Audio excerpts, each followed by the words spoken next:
Hi, everyone. Welcome for joining us today. This is our substance abuse panel, and we have some really great guests. So I'm going to start by introducing who I am. My name is Shanice, and I am a TISA youth consultant. And basically, today we are going to be speaking to some people who have had experiences with substance use and their experiences and such. And we want to just inform everyone that this panel is being recorded. So, but this no information, confidential information will be released. So don't have to worry there. So what is TISA? TISA is a coalition of over 50 organizations on Staten Island that work together collectively to improve youth mental health and substance use. And our objective today is to hold this panel to inform people on the issues of substance use, to ask questions about substance use, recovery, and how families are impacted, and how families and communities can support one another. So today we have some great guests. We have some experts gathered. So I want to introduce Tiffany Barbola, the Hope Coordinator of the Staten Island District Attorney's Office. Hi, Tiffany. Then I want to introduce Shahid Mohammed, an illustrator at Graffiti University Comics. Hi, Shahid. And then I also want to introduce Amanda Wexler, the Clinical Director of Diversion of Victim Services at the Staten Island District Attorney's Office. Hi, Amanda. So we have less than an hour, so we're gonna get right to it. So this question is for all of you, but I actually want to start with Shahid. So why do folks use substances in the first place? And we can start with Shahid and then kind of make our way around the panelists, whoever wants to answer it next. Shahid, you're muted. Oh, sorry. For me, my experience of why I used drugs in the beginning, first it was recreational. It looked like fun, and I think the main root of it was curiosity. I was curious to know why they was laughing. It looked like they had fun, so I wanted to fit in. I wanted to be a part of. So I wanted to join it, and once I joined it, the reality changed. That's my experience. Thank you for sharing, Shahid. Does anyone else in the panel want to take on it? You can just unmute if you do. I can go next. I agree with what Shahid said, that so many folks tell that part of their story. I've also heard from people who use substances because they're suffering. Something's happening and the substance makes them feel better. And that's one of the side effects that we don't talk about a lot, that because a person smokes weed, drinks, they feel a little bit better from their anxiety, their depression. They don't realize the long-term consequence that can have. So it's very sneaky that I smoke a little weed, I feel a little better. I drink a little, I feel a little better. And I'm not thinking about 4 years down the road where that could lead me to something else, because it's not making me feel better anymore. So for some people, it'll start there, but then that part that was feeling good starts to be the thing that's not feeling good. So I've heard that as well. And I'm just going to echo what both Shahid and Amanda are saying. Any people that I've worked with or anyone that I've spoken to that's used any types of substances have usually said something traumatic has happened to them, whether it be in their childhood or maybe not even directly to them, but within the household or like within their family and home, that they have turned to substance not just because it's available to them, but because they want to not feel anything and they don't have the coping skills or the tools to be able to manage what it is that they're going through personally, and they don't necessarily have the support to turn to guide them in the right way. So I would say trauma, something traumatic has definitely happened. Thank you for sharing all of that, everyone. So this next question is actually for Shahid.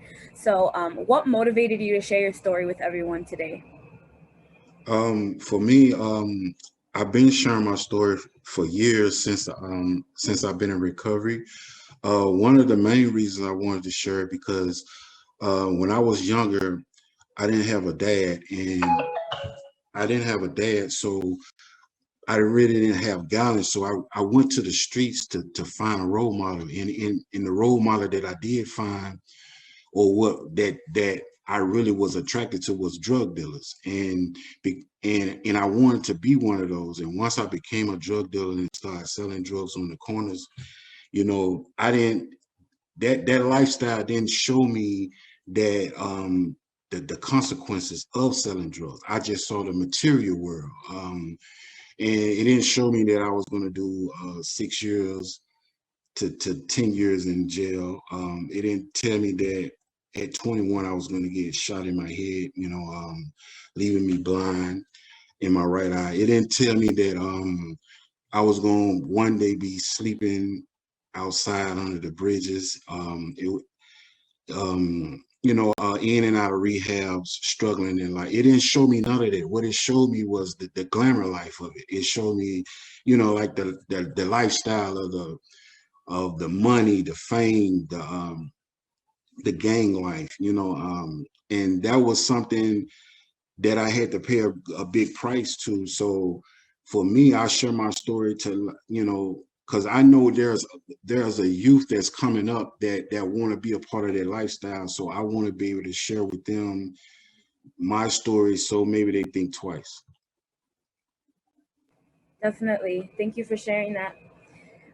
So actually the next question is for all three of you, but I'm going to start with Amanda this time. So many of us know that there can be a stigma around substance use, and it could take courage to share that secret because it burdens the person usually going through the substance use issue. So what changes would you like to see in society in terms of perceptions that people have surrounding people or others who struggle with substance abuse?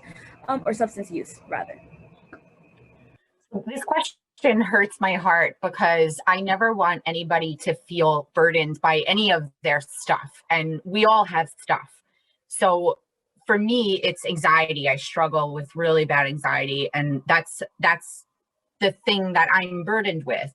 And it's not always easy to share. Some groups of people I feel comfortable, and some groups of people I don't. For mental health, for substance use problems, I always want everybody to be able to talk about them, because if they say in AA and NA meetings that you're only as sick as your secrets. And I really believe that the things that you bottle up or lie about or try to avoid saying, those are the things that are going to hurt us in the long run, because once we start putting them out there, that's how we get some of that out of our bodies and out of the stuckness, and be able to release some of it. So for me, it should be like other medical conditions, and that's what they are. They're conditions that we don't ask for. Shahid didn't ask to be put in that position. I didn't ask to be anxious, but this is just what's happened to me. And so I tell clients, and I tell myself, that I have brown hair and I have brown eyes and I have anxiety, and that's just a part of who I am, and it's not the whole picture. So I have two little babies that are 6 and 3, and I can already see in my 6-year-old some signs that he's anxious, but about different things than a grown-up, right? So he'll say things like, "Mom, I'm scared that there's a tiger in the bathtub." And I'll try to help him learn how to deal with that. And I don't say, "You're anxious, buddy." I say, "You have a brain that tries to trick you. So how are we going to fight back with that tricky brain? Because we can't let that brain win," right? And so in that way, I'm starting to talk to him about what it means to have anxious feelings. And, I don't know that he'll have an anxiety disorder, but I want to help him learn so that he doesn't get stuck in all of that and feel embarrassed by it. And instead, he can feel like he can talk about it. He can figure out ways to deal with it. So that way he doesn't say to himself, "I'm so anxious, I can't get out of it. So I want to use this substance that I know makes me feel better." And of course, that's what happens sometimes, that it's very sneaky how it sneaks into our lives.